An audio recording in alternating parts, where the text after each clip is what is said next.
out there on the court for his team.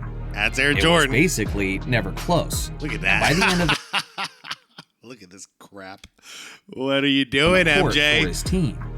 It was basically this is the kind of stuff like on the podcast when I was comparing the differences between Kobe Bryant and Michael Jordan. Like, this is the era that a lot of people forget about and they missed. Like, this era of Jordan, where he's not the most fundamental player yet. He becomes that later on in his career. This era is all about look at what he's doing. Like, the guy is literally flying all over the court. End of the third quarter. All right, welcome back to the show, everybody. Hope you all are having a good day so far. So I didn't have a request for this one. This one just popped up on my feed and definitely caught my attention. And in the spirit of me still, like, at the end of this month, I'm kind of like making up for the lack of Jordan videos this month on the 23rd because it was Kobe Bryant's birthday. And no matter how much you guys give me crap about that, I think it was the right thing to do. But at this point, there's been a couple of Jordan videos to come out the last couple of days. And here's another one. This one's from a little-known creator named Johnny Arnett. And a whopping 211,000 subscribers, man. Awesome. Guys, this video is titled When Michael Jordan Earned the Nickname He Hated. And I'm not so sure about this one as far as like what that nickname is going to be. Is it going to be Air Jordan? Is it going to be Superman? Is it going to be, what was it? They used to call him like Captain Marvel, I think, in the very beginning. I don't know, actually. So this is another cool one because I don't know what the premise is of this. And Johnny's probably going to teach me some information here that I didn't know. And, man, as if I didn't know enough about MJ. I always want to learn more. I don't know what's wrong with me. Anyways, guys, let's get to this, guys. I'm sure most of you know who Johnny Arnett is. Hell, I've been on a couple of podcasts with him now, and Scap Attack and Dario, and good old times. Guys, I'm going to link the original video down below in the description for you. There you'll see a list of channel members. Shout out to you guys. I appreciate you all. I say let's get right into this because I want to know what nickname he's referring to here. So like the video if you could, hype the video if you could, and consider this another belated Happy Michael Jordan Day. All right, guys, let's do this. Let's celebrate. And yeah, let's rock.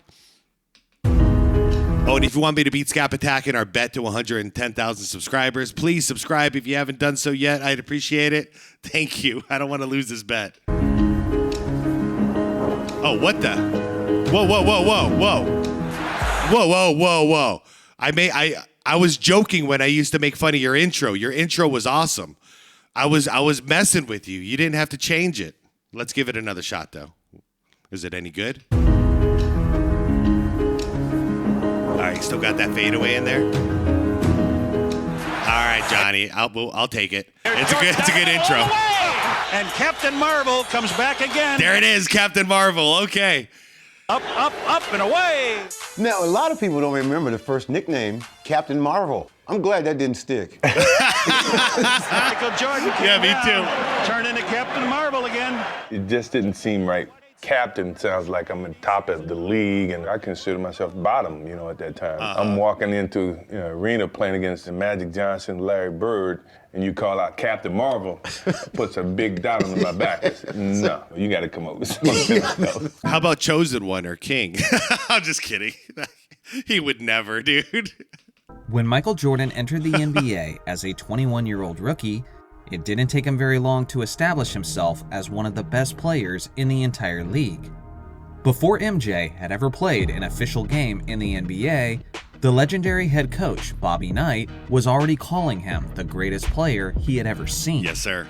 In Michael Jordan's third game of the regular season, he scored 37 points against an elite Milwaukee Bucks team, and completely took over in the fourth quarter, as he displayed the kind of leadership, composure, and a competitive fire that you basically never see from a 21-year-old player. And that's the funny thing, too. He wasn't given the keys to the building. He took it within 3 games. And from everything I understand about the stories, he earned it in practice by cooking everybody in practice. For obvious reasons, the basketball community was looking for fitting labels to suit the aura of this jaw-dropping phenomenon.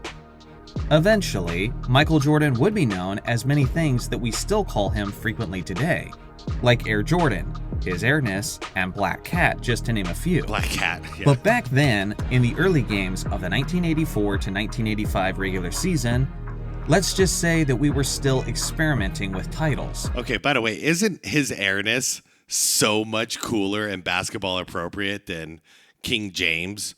Like, what the heck?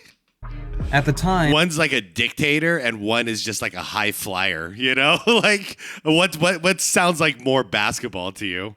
Johnny Red Kerr was the beloved local commentator of the Chicago Bulls. Yes, sir. And thanks to Jordan's marvelous abilities on the basketball court, he decided to call him Captain Marvel, inspired by one of the most powerful superheroes in the Marvel universe. Now, to be clear, this was before Captain Marvel was a chick. Long before the MCU movies, Captain Marvel wasn't a woman named Carol Danvers. Oh, I didn't know. But rather, a man by the name of Mar-Vell, who carried the mantle of Captain Marvel. Okay, this is all new to me because I don't know this much about Marvel Comics. Wow. Put it simply, this is also cool for me because like I only heard the Captain Marvel thing in passing. Like I've heard Johnny Red Kerr say it a couple of times in his announcements, but I don't feel like it's stuck too long. So this is all very informative for me. This guy was one of the strongest and most intimidating characters in the world of comics. So albeit a bit nerdy, it was actually quite the compliment to give a 21-year-old rookie this title. Yeah. But as you guys saw in the intro of this video, MJ was not a huge fan of this nickname. Not because of its nerdiness or corny sound, but rather because he was humble. Yeah. And didn't want the label of captain when he hadn't earned it yet. That's true. Yeah. Could you imagine, like you said, imagine an all-star game and he's on the same team with Larry Bird and he's this young rookie, unproven, and they're calling him captain. Yeah, I get it. It would be disrespectful at that point. I appreciate that he felt that way. Specifically named Magic Johnson and Larry Bird as the established captains of the league. Yes. And at that point in time, when he was first given the nickname, Jordan hadn't even played an official NBA game against Magic or Bird yet. More on that in a bit. Okay. On November 13th, in only his 9th game in the NBA, Michael Jordan had what I call the Captain Marvel game. During this broadcast, Johnny Kerr referred to MJ as Captain Marvel on several occasions, and for obvious reasons, as MJ was having the best game of his young career so far. Against the San Antonio Spurs, Jordan dropped 45 points, 10 rebounds, 4 assists, 3 steals, and 2 blocks. 67%. Good Lord. On 18 of 27 shooting. No, but seriously, like 67%, 45 points. How you do that with 80s defense on you? And then you're going to rack up all these other stats too. But I mean, 45 on 67 shooting. It never ceases to amaze me. Shooting as he led them to a 120 to 117 victory. With this being only his 9th game, he became one of the quickest players in NBA history to have a 40-point performance, only bested by guys like Wilt Chamberlain and Elgin Baylor. Looking at this performance, it made sense why he had that youngest NBA history. With this being only his 9th game, he became one of the quickest players. Okay, quickest. So age doesn't matter. It's how long you've been in the league. Cool. In NBA history to have a 40-point performance, only bested by guys like Wilt Chamberlain and Elgin Baylor. Looking at this performance, it made sense why he had such a weighty nickname so early on. But as MJ said, in his mind, he hadn't proved that he deserved that title just yet in comparison to guys like Magic Johnson or Larry Bird. And back then, you got to remember, there was a guy named Kareem Abdul-Jabbar whose nickname was the Captain. And he had accomplished a lot at this point, so he earned that title captain. So I know he didn't mention it, but I can imagine that might have been in the back of his mind too. Like, I can't be sharing a name like that with a guy like that. He hasn't done anything yet, you know? So the question then becomes, what did Michael Jordan's first game against Magic Johnson and Larry Bird look like? Could we say that he earned that title after he actually played against them? Well, let's do it. Well, let's dig into it. Jordan's first game against Larry Bird was the very next game. MJ put in a solid effort, scoring 27 points on 50% shooting from the field. All right. Meanwhile, Larry Bird couldn't find the touch, as he only had 14 points on 6 of 17 shooting from the field. Shoot. With that said, Boston got the last laugh. Yeah, go figure. As their more complete team effort took home the victory. Jordan may have won the individual battle with Bird, but the sweet taste of victory would have to wait. I mean, that's like the theme of Michael Jordan until like 87, you know? Like, he's individually crushing everybody, but yeah, one guy can't beat five. Michael Jordan's first game against Magic Johnson and the Showtime Lakers came 3 weeks later. Okay. In a highly anticipated matchup at the Great Western Forum. In only his 19th NBA game, even the commentators were acknowledging the fact that the Portland Trailblazers screwed up their draft by taking Sam Bowie with the second pick instead of Michael Jordan. Hey, you guys, this game is floating around YouTube right now. I actually recently watched this a couple of weeks ago. Really fun watch. The Bulls were a It's titled something along the lines of like the first time Michael Jordan meets Kareem or something like that. I think Kareem was in the title. Great watch. team with a 9-9 record, and the Lakers were one of the favorites to make it to the NBA Finals. Yeah. So not many people expected a competitive contest. With that said, Chicago was up to the task, and although it wasn't his most explosive performance, MJ did have a very efficient night. Look at that as shot, he scored by the way, 20 guys. I love the evolution of his shot, and I mean, honestly, his whole game. Look how different his shooting form was back here. explosive performance. MJ did. Look at this. Look how far off to the side it is compared to where he ended up shooting later on. It's part of the reason why his jump shot, like his fadeaway jumper, and honestly his face-up jumper, was so different at this time. He really relied on vertical a lot, it seems like, during this era. And then later on, he had like the most pure jump shot, like in the intro of this video. It's like the most beautiful jump shot. Very efficient night, as he scored 20 points on 54% shooting. After multiple clutch defensive stops, the Bulls had stunned the Los Angeles crowd, as they took home a 113-112 victory. Just 3 weeks after that, with Kareem and Magic both in the lineup, Michael would play against Larry Bird and the Boston Celtics in front of the Chicago crowd. Just like Magic's Lakers, Bird's Celtics were serious championship contenders, as they had a dominant 23-4 record, while the Bulls were still sitting at 500.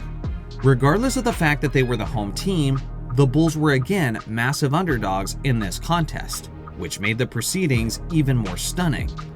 While Larry Bird had a very bad performance by his standards, finishing with 10 points on 3 of 14 shooting. Interesting. So both games, Bird played against Jordan the rookie season. He struggled, shooting especially. That's weird. Who the hell was guarding him in 84? Anybody know? Let me know.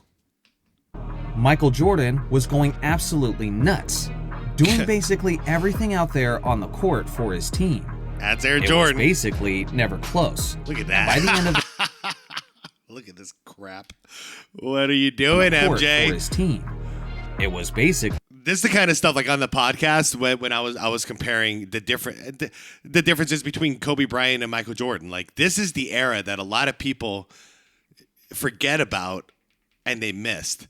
Like, this era of Jordan, where he's not the most fundamental player yet. He becomes that later on in his career. This era is all about look at what he's doing. Like, the guy is literally flying all over the court. of the third quarter, Michael Jordan nearly had a triple-double, and the Bulls had a 26-point lead over the eventual NBA champions. The Bulls would go on to win the game in authoritative fashion, with a final score of 110-85, And Michael finished with 32 points, 12 rebounds, 8 assists, and 3 blocks. Again, 67%. This time he added more assists to the thing and more rebounds. It looks like. Good Lord, 67%. How you doing this? 67% shooting and in only 35 minutes of action. 32 points. Say it again. Hold on. And Michael finished with 32 points, 12 rebounds, 8 assists, and 3 blocks on 67% shooting and in only 35 minutes of action. 32 points in 35 minutes, and you shot with an efficiency of 67%. When you're doing like these in-air double pump fake jump shots when you're triple teamed. Yeah, this is why I say no matter who you are, you don't want to be compared to young Jordan. Like, this is just ridiculous. Wow. Now again, MJ said that he needed to earn that nickname. But before he even played a game in the NBA, he dominated some of the best players in the world on the Olympic level. And then he was dominant to begin the 84-85 regular season. Then he beat Magic Johnson in his building when they met, and then he dominated Larry Bird when they met. By that point in time, Bobby Knight was not the only person who was convinced that they were witnessing one of the greatest players of all time. We can all argue about the exact moment Michael Jordan earned his Captain Marvel nickname, but at the very least, even in his rookie season, he was validating the nickname basically every opportunity he got. So what do you guys think? Should the basketball community embrace the Captain Marvel nickname for Michael Jordan?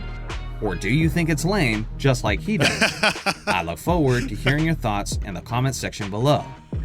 Shout out to the members for supporting the channel. Shout out members! And thanks for watching as always. Make sure to like and subscribe for more basketball content, and I'll see you guys in the next video. Great video, man. Great video, guys. Link is down below in the description if you want to check out Johnny's channel.